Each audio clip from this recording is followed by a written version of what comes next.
ألا بذكر الله تطمئن القلوب. بزرگان محترم اور عزیز طلباء، کہ یہ مہینہ ماہ ربیع الاول کا ہے جس کے بڑے فضائل ہیں۔ ماہ ربیع الاول نبی کریم علیہ السلام کی سیرت کے عنوان پر جانا سمجھا سنا جاتا ہے، اور ہم اس مہینے کو نبی کریم علیہ السلام کے ولادت کے مہینے سے زیادہ سمجھتے ہیں، حالانکہ اس مہینے میں اور بھی بہت سارے واقعات پیش آئے۔ ہجرت ہوئی اور مدینۃ الرسول کو ایک اسلامی ریاست کا درجہ دیا گیا، اور بھی بہت ساری چیزیں، مسجد قباء کی بنیاد ڈالی گئی، پہلا جمعہ ادا کیا گیا، لیکن نبی کریم علیہ السلام کی ولادت مبارکہ کے نام سے ہم اس مہینے کو خاص سمجھتے ہیں۔ لیکن ایک چیز ہے، وہ یہ کہ نبی کریم علیہ السلام کی ذات اقدس ہر مومن و مسلمان کے لیے اس کی جان، مال اور اہل خانہ اور ساری دنیا جہان سے افضل ہے، اور اگر یہ نہ ہو تو ایمان مکمل نہیں ہوتا۔ رسول اللہ صلی اللہ علیہ وسلم کی پیدائش بدنی اعتبار سے اس مہینے میں ہوئی ہے، لیکن روحانی اعتبار سے اور نبوت کے لحاظ سے کائنات کے بننے سے پہلے آقا نامدار محمد عربی صلی اللہ علیہ وسلم کی پیدائش عمل میں آئی، اور آپ کی بعثت کا مقصد بھی یہی ہے کہ لوگوں کی دنیاوی زندگی اور اخروی زندگی سدھر جائے، سنبھل جائے۔ وَمَا أَرْسَلْنَاكَ إِلَّا رَحْمَةً لِلْعَالَمِينَ، ہم نے آپ کو نہیں بھیجا مگر یہ کہ سارے جہانوں کے لیے رحمت بنا کر، یعنی ساری کائنات کے لیے نبی کریم علیہ السلام کی ذات اقدس سراپا رحمت ہے۔ اور رحمت کی دو قسمیں ہیں، یا دو طرح کی رحمت ہوتی ہے۔ ایک آپ کی رحمت عمومی ہے اور ایک خصوصی رحمت ہے۔ عمومی رحمت سے مراد اللہ کے نافرمانوں پر بھی آپ کا اثر ہے، یعنی کائنات بنائی گئی، اس میں جو مخلوقات پیدا کی گئی ان کا تعلق کسی نہ کسی طرح نبی کریم علیہ السلام کی رحمت سے ہے۔ کافر مشرک نافرمان پر بھی اللہ نے جو کرم فرمایا ہے وہ نبی کریم علیہ السلام کی رحمت کی بدولت ہے۔ اور ایک رحمت خصوصی ہے، اس خصوصی رحمت میں دنیا اور آخرت دونوں شامل ہیں۔ یہ صرف مومنین کے لیے خاص ہے، اہل اسلام کے لیے خاص ہے۔ یعنی نبی کریم علیہ السلام کی تعلیمات پر جو عمل کرتا ہے تو دنیا میں بھی اللہ تعالیٰ اس کی مدد اور نصرت فرماتے ہیں، اور آخرت میں ساری بھلائی اللہ تعالیٰ اس کو عنایت فرمائیں گے۔ شفاعت کا مسئلہ ہے، یہ بھی نبی کریم علیہ السلام کی رحمت، یہ مومنین کے لیے خاص ہے۔ نبی کریم علیہ السلام کی بعثت کا مقصد دنیا اور آخرت کی فلاح کامیابی ہے، اور یہ اسی وقت ممکن ہے جب آپ علیہ السلام کی تعلیمات پر، آپ علیہ السلام کی سیرت پر، آپ علیہ السلام کی سنتوں پر، آپ علیہ السلام کے طریقہ کار پر عمل کیا جائے اور اسے دل میں بٹھایا جائے اور آگے آنے والی نسلوں کے سینوں میں اتارا جائے، تب یہ ممکن ہے۔ ایسا نہیں کہ ہم نے زبانی کہہ دیا، چند جلسے جلوس کر لیے، میں کسی پر نکیر نہیں کرتا۔ نبی کریم علیہ السلام کے طریقہ کار کے جتنا قریب ہوں گے دنیا اور آخرت میں آپ علیہ السلام کے اتنا قریب ہوں گے۔ اگر سیرت کو اختیار نہ کیا جائے، سنت کو اختیار نہ کیا جائے، رسول اللہ صلی اللہ علیہ وسلم کے اسوے کو اختیار نہ کیا جائے، آپ تشریف لائے، قیامت سے پہلے ساری روئے زمین پر آپ کی تعلیمات پھیل جائیں گی، یہ اللہ کا وعدہ ہے۔ لیکن اگر کوئی اس سے اپنے آپ کو بچا لے، دور کر لے، سنت سے دور ہو جائے، سیرت سے دور ہو جائے، تو اس کی اپنی محرومی ہے۔ میں نے ایک آیت آپ کے سامنے تلاوت کی، من یطیع الرسول فقد اطاع اللہ، جس نے رسول اللہ صلی اللہ علیہ وسلم کی اطاعت کی گویا اس نے اللہ رب العزت کی اطاعت کی۔ اور آگے آیت میں اللہ رب العزت فرما رہے ہیں ومن تولا، جس نے منہ پھیر لیا، روگردانی کر لی، فما ارسلناک علیہم حفیظا، تو اے نبی پاک علیہ السلام ہم نے اس پر آپ کو نگراں نہیں بنایا، یعنی اس کی ذمہ داری نہیں کی کہ آپ اس کو راہ راست پر لائیں، سیدھے راستے پر لائیں۔ اگر منہ پھیر لیا تو منہ پھیر لیا، تو اس کی اپنی آخرت تباہ ہوگی۔ اگر ہم نے سیرت کو اختیار کر لیا تو سمجھیں ہماری کامیابی ہے، اور یہی مقصد حیات ہے۔ اصل سیرت کیا ہے؟ روشنی ہے۔ دنیا میں بھی جس نے سیرت کے پہلوؤں کو اختیار کر لیا، چاہے وہ کسی مذہب کے بھی ہوں، کامیابی اور ان کے قدم چوم رہی ہے۔ اور جس نے تعلیمات نبوت کو چھوڑ دیا، ٹھوکر مار دی، دور ہٹ گیا، دنیا کی ٹھوکروں میں پڑا ہوا ہے۔ آپ جانتے ہیں دنیا کا کیا حال ہے۔ جن مذاہب نے یا جن اقوام نے، چاہے وہ اللہ کی ذات کو مانے نہ مانے، رسول اللہ کی تعلیمات اختیار کر لی، آج دنیا پر حکومتیں کر رہی ہیں۔ اور جو کتاب اللہ اور کتاب الرسول کو ہاتھ میں لیے ہوئے بیٹھے ہیں اور عمل نہیں ہے، دنیا میں ان کو ٹھوکریں لگ رہی ہیں، ذلت اور رسوائی ان کا مقدر بن گیا ہے۔ بعض لوگ کہتے ہیں، اکثر ہمارے یہاں سننے میں آتا ہے کہ ہم نہ ہندو ہیں نہ مسلمان ہیں، پہلے انسان ہیں۔ یہ لاجک ہی غلط ہے۔ انسان کی فطرت میں بندگی رکھ دی گئی، اگر مذہب کی حد بندی نہ ہو تو پھر انسان نہ رہے، جانور بن جائے۔ دنیا میں آنے سے پہلے، جسم بنانے سے پہلے اللہ رب العزت نے روح بنائی اور عالم ارواح میں وعدہ لیا کہ بتاؤ تم کس کی پرستش کرو گے، کس کی پوجا کرو گے، کس کی عبادت کرو گے، کس کو خدا مانتے ہو۔ ساری ارواح نے ایک زبان ہو کر کہا کہ اللہ، ہم آپ کو اپنا خالق، معبود اور رب العالمین سمجھتے ہیں، ہم آپ ہی کی عبادت کریں گے، آپ کے علاوہ کسی کی عبادت نہیں کریں گے۔ پیدائش سے پہلے ارواح نے جب وعدہ کر لیا بندگی کا، اللہ کی اطاعت کا، فرمانبرداری کا، تو دنیا میں آنے کے بعد یہ کہنا کہ نہیں ہم کسی مذہب کے نہیں، پہلے انسان ہے، غلط ہے، لاجک ہی غلط ہے۔ انسان کی فطرت ہی بندگی ہے، اور مذہب سکھاتا ہے کہ انسان کو انسان کیسے بننا ہے۔ اور یہی انسان جب پائے تکمیل کو انسانیت کی پہنچتا ہے تو وہ صرف سیرت کو اختیار کر کے پہنچتا ہے۔ دنیا کی کوئی تعلیم ایسی نہیں جو سیرت کو چھوڑ کر انسان کو انسان بنا دے۔ سیرت کو اختیار کرنے سے، سنت کو اختیار کرنے سے، نبی کریم علیہ السلام کی تعلیمات پر عمل کرنے سے انسان حقیقی انسان بنتا ہے اور دنیا اور آخرت میں کامیابی حاصل کرتا ہے۔ صحابہ کرام رضی اللہ تعالی علیہم اجمعین کو دیکھ لیجئے، دنیا ان کو اپنے برابر کھڑا کرنا پسند نہیں کیا کرتی تھی۔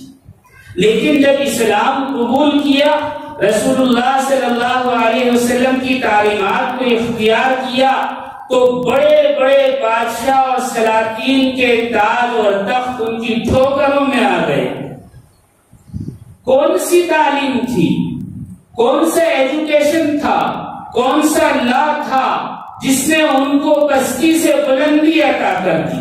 وہ صرف سیرت ایک عنوان تھا جس کو اختیار کیا، جس پر عمل کیا، سنت کو اختیار کیا، اس پر عمل کیا، رسول اللہ صلی اللہ علیہ وسلم کی زندگی اختیار کی، اس کو اپنی زندگی بنا لیا، تو اللہ نے دنیا بھی عطا فرما دی اور آخرت کا وعدہ دنیا میں ہی فرما لیا۔ صحابہ رضی اللہ تعالی عنہ کی بے شمار مثالیں ہیں، چند پیش کر دیتا ہوں، بات سمجھ میں آئے گی۔ صحابہ کرام رضوان اللہ تعالی علیہم اجمعین کا تو معمول ایسا تھا سنت کو اختیار کرنے میں کہ آپ علیہ السلام چلتے چلتے اگر کسی وجہ سے اچانک پلٹتے تو صحابہ یہ نہیں دیکھتے تھے کہ آپ نے کیوں پیچھے مڑ کر دیکھا، بلکہ صحابہ بھی اپنی اپنی جگہ اسی رخ پر مڑ جاتے تھے جیسے آپ مڑ گئے ہیں، آپ نے رخ تبدیل کیا۔ روایات میں آتا ہے، کتابوں میں لکھا ہے کہ تیر جس طرح کمان سے نکلتا ہے، اس طرح صحابہ کی صفیں نبی کریم علیہ السلام کے ساتھ ہوا کرتی، اور آپ جس طرف رخ کرتے ساری صفیں اسی طرف رخ کر لیا کرتی۔ مسجد نبوی میں ایک دروازہ تھا جس سے نماز کے وقت عورتیں آیا کرتی تھی نماز کے لیے۔ نبی کریم علیہ السلام نے دیکھا کہ جب نماز کا وقت نہیں ہوتا تو اس دروازے سے کبھی کبھی کوئی مرد بھی آ جاتے ہیں، تو آپ نے فرمایا اگر اس دروازے سے صرف عورتیں آئیں تو بہتر ہے، حکم نہیں فرمایا، فرمایا اگر صرف عورتیں آئیں تو بہتر ہے۔ حضرت عمر رضی اللہ تعالی عنہ نے آپ کے بعد ساری زندگی اس دروازے سے داخل ہونا پسند نہیں کیا، کوئی مرد اس دروازے سے داخل نہیں ہوا۔ نبی کے زمانے میں عورتوں کا مسجد میں آنا منع کر دیا گیا، اس کے باوجود کوئی مرد اس دروازے سے داخل نہیں ہوا۔ یہ ہے سنت پر عمل، نبی کریم علیہ السلام کے احکامات پر عمل۔ حضرت حذیفہ بن یمان رضی اللہ تعالی عنہ کے بارے میں آتا ہے کہ وہ فارس تشریف لے گئے، موجودہ ایران، وہاں آپ کی ضیافتیں ہوئی، کھانا لگایا گیا، دوران طعام آپ نے ایک لقمہ اٹھایا تو ہاتھ سے گر گیا، زمین پر گرا، مٹی لگ گئی، آپ نے اسے اٹھایا اور جھاڑ کر صاف کر کے کھا لیا، تو لوگوں نے کہا کہ حضرت ایک لقمہ نیچے گرا تھا، آپ نہ اٹھاتے کیا بگڑ جاتا، لیکن آپ نے اس کو اٹھایا تو اس میں تھوڑی سی انسلٹ کا اندیشہ ہے، لوگ کیا کہیں گے؟ تو حضرت نے کہا میں ان بے وقوفوں کے لیے رسول اللہ صلی اللہ علیہ وسلم کی تعلیمات چھوڑ دوں؟ مجھ سے بڑا بے وقوف کون ہوگا؟ اللہ، ایک لقمے پر جو نیچے گر گیا، مٹی لگ گئی، اس پر بھی صحابہ کو یہ گوارا نہیں تھا کہ سیرت کو یا سنت کو یا طریقہ نبوت کو چھوڑ دیا جائے۔ جس زمانے میں سنت کو اختیار کیا گیا اس کے فوائد بھی نظر آئے، ایسا نہیں کہ صرف محبت میں سیرت اختیار کر لی، سنت اختیار کر لی، اس کے فوائد آخرت میں ملیں گے، نہیں، دنیا میں بھی ظاہر ہوتے ہیں۔ یہی واقعہ پیش آیا شاہ فہد کے ساتھ، کچھ ہی تو عرصہ گزرا ہے شاہ فہد کے انتقال کو۔ سارک کانفرنس میں شاہ فہد نے کھانے کے لیے جب ٹیبل پر بیٹھے تو اسپون کی ایک ٹرے سامنے رکھی گئی کہ آپ اس سے کھائیں، تو شاہ فہد نے کہا کہ نہیں، مجھے ہاتھ دھلوائے جائیں، میں ہاتھ سے کھانا پسند کرتا ہوں۔ 500 سے زیادہ ممالک کے سرکردہ افراد اس کانفرنس میں موجود تھے، سب نے مذاق اڑایا کہ یہ آج بھی عرب کے بدو ہی ہیں، دیہاتی ہیں، ان کو کھانے کی تمیز نہیں ہے، لیکن شاہ فہد نے کہا کہ نہیں، میں ہاتھ سے ہی کھاؤں گا۔ اور چمچ الگ رکھ دیے اور ہاتھ دھلوائے گئے، کھانا کھایا، لوگوں نے مذاق اڑایا، لیکن شاہ فہد نے کہا کہ میں تم لوگوں کی وجہ سے سنت کو نہیں چھوڑ سکتا۔ اس کانفرنس کے بعد مختلف لوگوں کے جو افراد اس کانفرنس میں شامل تھے، شاہ فہد سے انہوں نے رجوع کیا اور بعد میں 300 لوگوں نے اسلام قبول کیا۔ اللہ، چھوٹی سی سنت پر عمل نہ جانے کیا نتیجہ نکال دے، ہم نہیں سمجھ سکتے، اور کم سے کم دنیا میں صحیح، آخرت تو سنور ہی جاتی ہے۔ حضرت عمر فاروق رضی اللہ تعالیٰ عنہ کا دور خلافت تھا، آپ حج کے لیے تشریف لے گئے تو طواف کیا، اور جب حجر اسود کے بوسے کا وقت آیا تو آپ وہاں پہنچے اور ایک چھڑی آپ کے ہاتھ میں تھی، حجر اسود پر ایسے ہلکی سی چھڑی ماری اور کہا اے حجر اسود، تو نفع اور نقصان پہنچانے والا نہیں ہے، تیرے اندر یہ خوبیاں اور نقصان نہیں ہے کہ کسی کو فائدہ پہنچائے یا نقصان پہنچائے، میں تجھے صرف اس لیے بوسہ دیتا ہوں کہ رسول اللہ صلی اللہ علیہ وسلم نے تجھے بوسہ دیا۔ ہمارے اکابرین میں سے ایک بزرگ گزرے ہیں، انہوں نے کسی سے پوچھا آپ خوشبو کیوں لگاتے ہیں؟ کہا کہ حضرت خوشبو اچھی ہوتی ہے، لگانے سے خوشبو آتی ہے، اچھا لگتا ہے، سامنے والے کو بھی اچھا فیل ہوتا ہے۔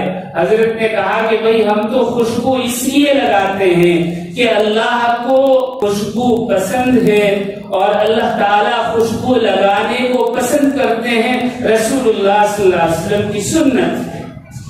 نیت بدلنے کی بات ہے، نیت بدلیں تو اللہ تعالیٰ نوازیں گے۔ صحابہ کرام رضی اللہ تعالیٰ عنہ کا تو معاملہ ہی الگ تھا۔ جنگ احد میں نبی کریم صلی اللہ علیہ وسلم کے دندان مبارک شہید ہو گئے، دانت ٹوٹ گئے، تو کئی صحابہ نے اپنے مضبوط دانتوں کو زبردستی توڑ لیا، کہا کہ جب رسول اللہ کے دانت نہیں تو ہمارے بھی ضرورت نہیں۔ جوان صحابہ نے نبی کریم علیہ السلام کی ایک ایک ادا پر صحابہ مر مٹتے تھے، عمل کرنے کی کوشش کیا کرتے تھے۔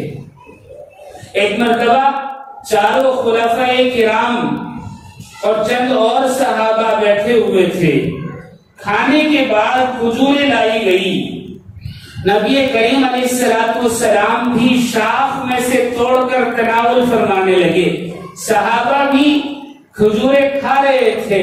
آپ صلی اللہ علیہ وسلم کے سامنے کھجوروں کی گٹھلیوں کا چھوٹا سا ڈھیر لگ گیا تو آپ نے مذاقاً وہ کھجوروں کی گٹھلیاں اٹھا کر حضرت علی رضی اللہ تعالیٰ عنہ کے سامنے رکھ دی تاکہ یہ محسوس ہو کہ علی نے زیادہ کھجوریں کھائی ہیں۔ تو صحابہ کی بات دیکھیے، سنت پر عمل کی بات دیکھیے، سارے صحابہ نے اپنی اپنی گٹھلیاں اٹھا کر حضرت علی رضی اللہ تعالیٰ عنہ کے سامنے رکھنی شروع کر۔ صحابہ میں سے کسی نے فرمایا کہ علی کے آگے گٹھلیاں زیادہ ہیں، مطلب زیادہ کھجوریں کھائی ہیں۔ تو آپ نے تبسم فرمایا، خاموش رہے۔ حضرت علی بھی کہاں خاموش رہنے والے تھے، حضرت علی نے فرمایا اے اللہ کے نبی، میرے آگے تو اتنی ساری گٹھلیاں ہیں، ان حضرات نے تو گٹھلیاں بھی نہیں چھوڑی، یعنی گٹھلیاں بھی کھا لی۔ ایک مذاق کا ایک انداز تھا۔ بتانے کا مقصد یہ ہے رسول اللہ صلی اللہ علیہ وسلم کی سیرت اور سنت کو صحابہ حرف بہ حرف پورا کیا کرتے تھے۔ آج بھی جس نے اسے اختیار کیا دنیا اور آخرت میں اس نے کامیابی پائی۔ آج بھی ایسے لوگ موجود ہیں جو نبی سے، نبی کی سیرت سے، نبی کے اسوے سے، نبی کے طریقہ کار سے، نبی کے زمانے سے محبت کرنے والے ہیں۔ ایک بزرگ کا واقعہ آتا ہے کہ وہ روٹی بنا کر بیچا کرتے تھے، تو ان کے ہاں باسی روٹی زیادہ بکتی اور تازی روٹی کم بکا کرتی تھی، اور باسی روٹی کی قیمت زیادہ تھی، تازی روٹی کی قیمت کم تھی۔ تو ان سے کسی نے پوچھا کہ یہ کیا لاجک ہے، سمجھ میں بات نہیں آتی، باسی روٹی تو ویسے بھی باسی ہے، اس میں ذائقہ کم ہو جاتا ہے، تو آپ یہ باسی روٹی زیادہ مہنگی بیچتے ہیں اور تازی سستی بیچتے ہیں، پھر بھی باسی زیادہ بکتی ہے۔ تو وہ کہتے ہیں کہ نہیں، میں یہ سمجھتا ہوں کہ باسی روٹی حضور کے زمانے سے ایک دن قریب ہے، تو حضور کے زمانے سے قربت کی وجہ سے لوگ اسے لے جاتے ہیں۔ اللہ، یہ نبی کے زمانے سے بھی محبت کرنے کا نتیجہ ہے۔ اللہ تعالیٰ نوازتے ہیں۔ میرا اور آپ کا حال تو عجیب ہے، زیادہ وقت نہیں گزرا، دلی میں جامع مسجد کے اطراف آج بھی چور بہت زیادہ ہوتے ہیں، پاکٹ مار چور بہت زیادہ ہوتے ہیں، چوری ہوتی رہتی ہے مسلسل، گینگ کے گینگ ہوتے ہیں۔ زیادہ وقت نہیں گزرا، ابھی شاید 40-50 سال پرانا واقعہ ہے۔ ایک چور نے کسی عیسائی کی، انگریز کی چوری کی، پاکٹ مار لیا۔ شام میں جب وہ واپس آیا اپنے استاد کے پاس، گرو کے پاس، تو گرو نے پوچھا کیا چوری کی؟ کہا کہ آج تو بہت بڑا ہاتھ مارا تھا، لیکن صرف یہ 2 روپے ہاتھ لگے ہیں، بہت پیسہ ہاتھ لگا تھا لیکن میں نے واپس کر دیا۔ تو گرو کو بڑا غصہ آیا، کہا کہ شرم نہیں آتی، یعنی آج کا سارا دن ضائع کر دیا، صرف 2 روپے لے کر آیا ہے۔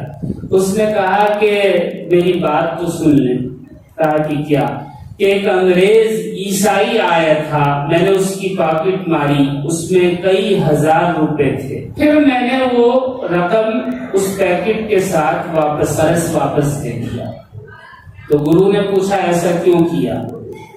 کہا کہ مجھے شرم آئی کہ اگر روز قیامت نبی کریم علیہ السلام سے حضرت عیسیٰ علیہ السلام نے یہ شکایت کر دی کہ آپ کے امتی نے میرے امتی کا پرس مارا تھا، تو آپ کیا جواب دیں گے؟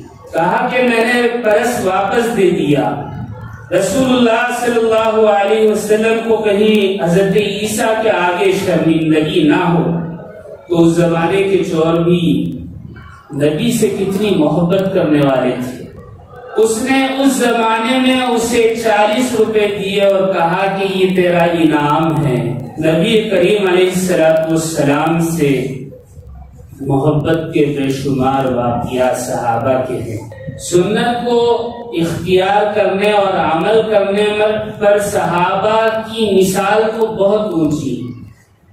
حضرت عثمان غنی رضی اللہ تعالیٰ عنہ جہاد کے لیے تشریف لے گئے، آمنے سامنے فوجیں دوڑ رہی ہیں ٹکرانے کے لیے، حملہ کرنے کے لیے، دونوں طرف سے سپاہی دوڑ لگا رہے ہیں، صحابہ ایک طرف ہیں ایک طرف کفار ہیں۔ ایسے میں اچانک حضرت عثمان غنی نے اپنے گھوڑے کو گول دائرے میں گھمانا شروع کر دیا۔ کئی صحابہ نے کہا کہ عثمان کیا کرتے ہو، یہ تو حملے کا وقت ہے۔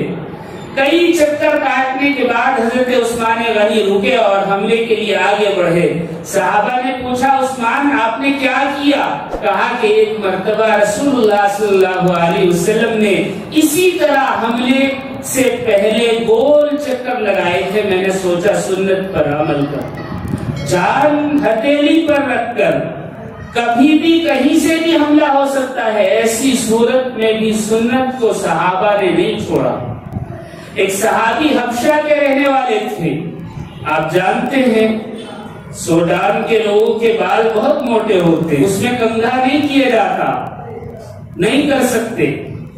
تو وہ صحابی جب بھی غسل کر کے باہر نکلتے تو بڑے مایوس ہوتے۔ ایک مرتبہ انہوں نے ایک لوہے کی سلاخ یا کھمبی لی اور اسے گرم کر کے اپنے سر پر ایسے پھیر لیا، زخم ہو گیا، زخم بھی بہت دنوں کے بعد بھرا، تو پھر ان کی مایوسی ختم ہو گئی۔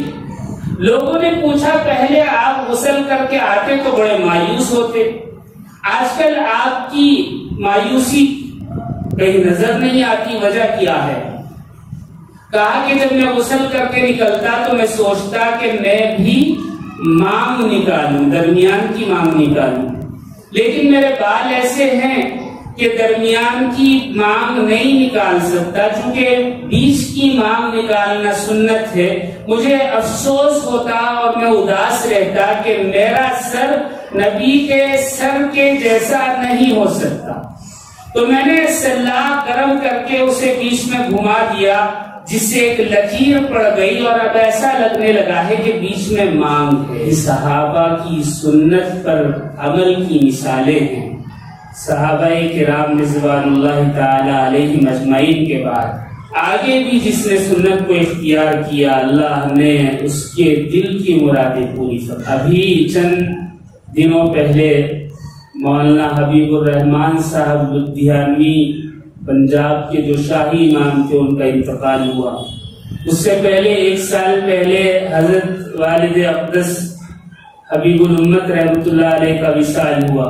ان دونوں حضرات کی ایک خاص بات آپ کی نظر کرنا چاہتا ہوں. یہ دونوں حضرات یہ کہا کرتے تھے کہ نبی کریم علیہ السلام کی عمر 63 سال ہوئی، اس سے زیادہ عمر اچھی نہیں ہے. جس چیز پر اختیار نہیں، دنیا میں آنا دنیا سے جانا انسان کے اختیار میں نہیں ہوتا، لیکن سنت پر عمل ہو جائے، سیرت پر عمل ہو جائے، یا رسول اللہ صلی اللہ علیہ وسلم کی زندگی کے کسی نہ کسی پہلو پر عمل ہو جائے، اگر انسان کی نیت ہو تو اللہ تعالیٰ نوازتے ہیں. جو چیز انسان کے اختیار میں نہیں ہوتی اللہ تعالیٰ وہ بھی عطا فرما دیتے ہیں. مولانا حبیب الرحمان صاحب کی بھی اور والد اقدس کی بھی عمر 63 سال. جس چیز پر اختیار نہیں، صرف نیت پر اللہ تعالیٰ نواز دیتے. اللہ اکبر. حکیم ضیاء الدین سنامی ایک بزرگ گزرے ہیں دلی کے. ایک مرتبہ سخت بیمار ہوئے، بچنے کی کوئی امید نہیں تھی. حضرت نظام الدین اولیاء رحمت اللہ علیہ آپ کی عیادت کے لیے تشریف لے گئے، اس نیت سے کہ عیادت کرنا سنت ہے. حکیم ضیاء الدین تھوڑے سے حضرت نظام الدین سے دور دور رہا کرتے تھے. اس کی وجہ یہ تھی کہ حضرت نظام الدین اولیاء جو ذکر کی محفل آراستہ کیا کرتے تھے، وہ کہا کرتے تھے کہ مجلس ذکر تنہائی میں ہونی چاہیے، یہ سب کو جمع کر نہیں ہونا چاہیے. ان کا اپنا نظریہ تھا. بہرحال اس بات پر تھوڑا سا دور رہتے. تو حضرت نظام الدین اولیاء جب ان کے مکان پر پہنچے، دستک دی، ملازم نے دروازہ کھولا، پوچھا کون؟ کہا کہ نظام الدین. کیوں آئے ہیں؟ عیادت کے لیے. تو حکیم ضیاء الدین سنامی نے جب سنا کہ حضرت نظام الدین اولیاء آئے ہیں تو حکیم ضیاء الدین سنامی رحمت اللہ علیہ نے کہا کہ جاؤ کہہ دو میرا آخری وقت ہے اور اس وقت مجھے پتا نہیں روح کب نکل جائے، لہٰذا اس آخری وقت میں کسی بدعتی کی شکل دیکھنا پسند نہیں. دیکھیے کتنی سخت بات کہی. حضرت نظام الدین اولیاء رحمت اللہ علیہ کے بارے میں حضرت حکیم ضیاء الدین سنامی رحمت اللہ علیہ نے کہا کہ میں بدعتی کی شکل دیکھنا پسند نہیں کرتا. صرف تھوڑی سی بات تھی، وہ کیا؟ ذکر بالجہر اور ذکر جو تنہائی میں کیا جائے، اس پر تھوڑا سا اختلاف ہے. یہ علماء کی باتیں ہیں. تو حضرت دیکھیے سنت کی بات بتاتا ہوں کہ حضرت نظام الدین اولیاء رحمت اللہ علیہ نے کہلا کر بھیجا کہ حضرت سے کہیں کہ آپ نے جو ارشاد فرمایا بالکل صحیح ہے. میں بھی بدعتی ہوں، میرا چہرہ بھی بدعتی ہے، لیکن میں اس لیے حاضر ہوا ہوں تاکہ بدعت سے توبہ کر لوں آپ کے ہاتھ. تو حضرت حکیم ضیاء الدین سنامی رحمت اللہ علیہ نے اپنی پگڑی کھولی اور فوراً بستر سے اٹھ کر بیٹھ گئے اور ملازم سے کہا کہ میرے پلنگ سے لے کر باہر دروازے تک میری پگڑی بچھا دو اور حضرت نظام الدین اولیاء سے کہیں کہ میری پگڑی پر چل کر تشریف لائے. یہ ہے سنت کا ادب. کوئی ایسی بڑی چیز نہیں تھی جس پر اختلاف ہوتا، لیکن تھا اختلاف اور سخت بات کہہ بھی نہیں تھی. لیکن جب چھوٹی سی بات عرض کی کہ بدعت کو چھوڑنا چاہتا ہوں، مطلب لفظوں کا پھیل ہے اور کچھ نہیں، مطلب یہ تھا کہ سنت اختیار کرنے کے لیے آیا ہوں، سنت کیا کہ عیادت کے لیے آیا ہوں. کہا کہ ٹھیک ہے آ جائیں. اتنا اکرام. یہ تھا سنت پر اکابرین کا، صحابہ کا عمل. آج افسوس کے ساتھ کہنا پڑتا ہے کہ ہم ساری دنیا کی نقل تو کر لیتے ہیں لیکن سنت یا سیرت کو اختیار نہیں کرتے، پھر شکوہ بھی کرتے ہیں کہ برکتیں نہیں ہیں، دعائیں قبول نہیں ہو رہی. رسول اللہ صلی اللہ علیہ وسلم کی بعثت کا مقصد، آپ کا دنیا میں تشریف لانے کا مقصد یہ ہے کہ روئے زمین پر جہاں تک بھی انسان ہیں، جب تک بھی ہیں، وہ تمام کے تمام اپنی دنیاوی اور اخروی زندگی درست کر لیں اور دنیا اور آخرت میں کامیاب ہو جائیں. یہ مقصد ہے آپ کے آنے کا. اور آپ نے اس مقصد کے لیے ایک مکمل لائحہ عمل، ایک کتاب پیش کر دی سیرت کے عنوان پر. عملاً دکھا دیا کہ انسان کو کیسے زندگی گزارنی ہے. ایک ایک پہلو اپنا سامنے رکھ دیا، لیکن ہم اس پہلو کو ایک طرف رکھ کر ان پہلوؤں کو اختیار کرتے ہیں جو سنت کے خلاف. ہمارا حلیہ، وضاقتہ، بول چال، انداز، اٹھنا بیٹھنا، کھانا پینا سب ایک طرف سے ایسا ہے جو سنت سے میچ نہیں ہوتا.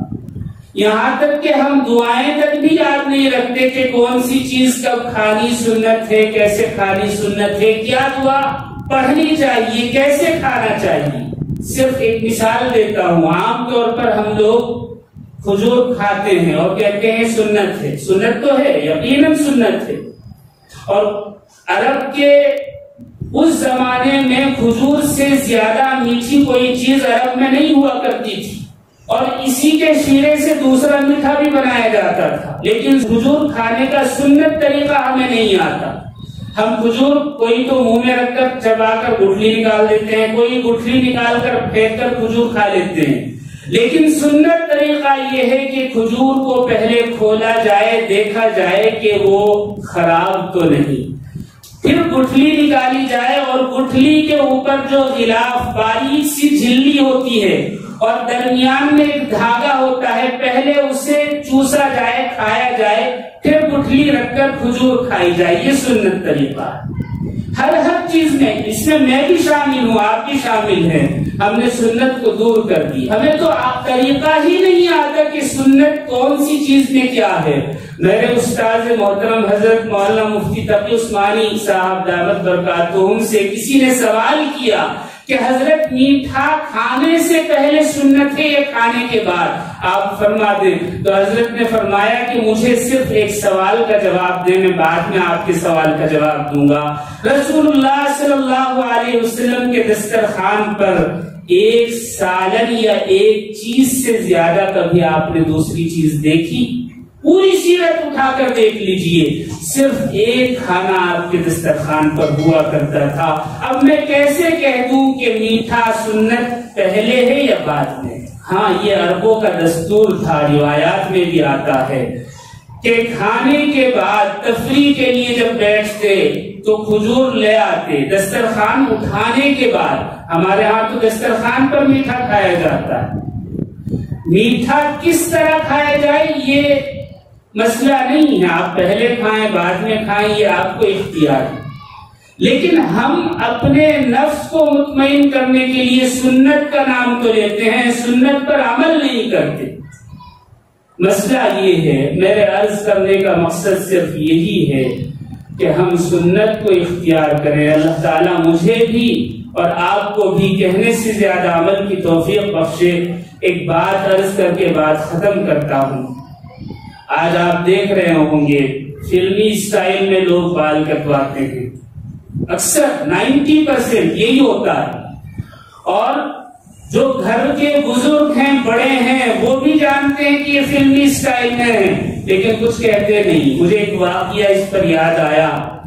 دارالعلوم میں دوران تعلیم ہمارے استاد ہیں، اللہ تعالیٰ ان کو جزائے خیر عطا فرمائے. ایک نوجوان دیوبند کا ہی آیا اور کسی فلمی ہیرو کے اسٹائل میں اس نے اپنے سارے سر کو مونڈ لیا تھا، خالی کر لیا تھا، مشین پھر والی تھی، اسٹائل تو فلمی تھا، لیکن حضرت کا سامنا ہو گیا۔ اب اتنے بڑے حضرت ہیں تو ظاہر سی بات ہے دنیاوی بات تو آدمی نہیں کرے گا، تو اس نے کہا کہ حضرت آپ کہتے رہتے ہیں سنت پر عمل کرو، تو میں نے اپنے سر کو گنجا کروا لیا ہے یہ سنت کے مطابق۔ اب آپ کو ایک بات اور عرض کر دوں، وہ یہ کہ ہم یہ سمجھتے ہیں کہ گنجے ہونا سنت ہے، ٹکلا ہونا سنت ہے، حالانکہ ٹکلا ہونا سنت نہیں ہے۔ رسول اللہ صلی اللہ علیہ وسلم نے ساری زندگی میں صرف 2 مرتبہ جڑ سے بال کٹوائے، باقی آپ بڑے بڑے بال رکھا کرتے تھے اور بیچ کی مانگ نکالا کرتے تھے۔ تو اس نوجوان نے حضرت سے آ کر کہا کہ حضرت آپ کہا کرتے تھے سنت پر چلو، سنت پر چلو، سنت پر چلو، لہٰذا میں نے سنت پر عمل کرتے ہوئے اپنے بال بالکل صاف کروا دیے ہیں، ٹکلا ہو گیا ہوں۔ حضرت بھی جانتے تھے کہ یہ فلمی انداز میں بال کٹوا کر آیا ہے، تو حضرت نے کہا کہ دکھاؤ بیٹا کیسا سر ہے۔ اس نے ٹوپی اتاری اور حضرت کے سامنے ایسے جھکایا، تو حضرت نے اس کے سر پر ہاتھ پھیرا اور فرمایا کہ بیٹا اگر یہ سنت کے مطابق ہے تو بیچ کی مانگ کہاں ہے؟ اللہ اکبر، یہ طریقہ ہوتا ہے بڑوں کا سمجھانے کا۔ یہ نہیں کہا کہ یہ سنت نہیں ہے، بلکہ فرمایا کہ بیٹا بیچ کی مانگ جو سنت ہے وہ کہاں ہے؟ اس کی سمجھ میں بات آ گئی کہ واقعی یہ طریقہ سنت ہے۔ بہرحال عرض کرنے کا مقصد یہ ہے کہ نبی کریم علیہ السلام تشریف لائے تو آپ کی بعثت کا، آپ کے تشریف لانے کا مقصد یہ ہے کہ انسان دنیا اور آخرت میں فلاح اور کامیابی پائے۔ میں نے آپ کے سامنے آیت پڑھی، من یطع الرسول فقد اطاع اللہ، جس نے رسول اللہ صلی اللہ علیہ وسلم کی اطاعت کی، فرمانبرداری کی، گویا اس نے اللہ تعالی کی اطاعت اور فرمانبرداری کی۔ اور پھر آگے وعید ہے وَمَن تَوَلَّا، جس نے روگردانی کی، مطلب یہ کہ سیرت کو اختیار نہیں کیا، سنت کو اختیار نہیں کیا، طریقہ نبوی کو اختیار نہیں کیا، تو نبی کریم علیہ السلام سے اللہ تعالیٰ فرما رہے ہیں فَمَا أَرْسَلْنَاكَ عَلَيْهِمْ حَفِيظًا، تو اس کی حفاظت کی، اس کی ٹھیکیداری کی گارنٹی آپ کی نہیں ہے، چھوڑ دیں اس کے حال پر۔ مطلب یہ کہ اگر اس کا برا ہوتا ہے تو ہوتا رہے، آپ اس کے ذمہ دار نہیں ہیں۔ یہ بڑی وعید کی بات ہے۔ مطلب یہ ہے کہ اگر سیرت کو اختیار کیا جائے تو دنیا بھی کامیاب ہے اور آخرت بھی کامیاب ہے۔ اللہ تعالیٰ مجھے اور آپ کو کہنے سننے سے زیادہ عمل کی توفیق عطا فرمائے۔ وآخر دعوانا ان الحمد للہ رب العالمین۔ کعبے پہ پڑی جب پہلی نظر، کیا چیز ہے دنیا بھول گیا، کیا چیز ہے دنیا بھول گیا۔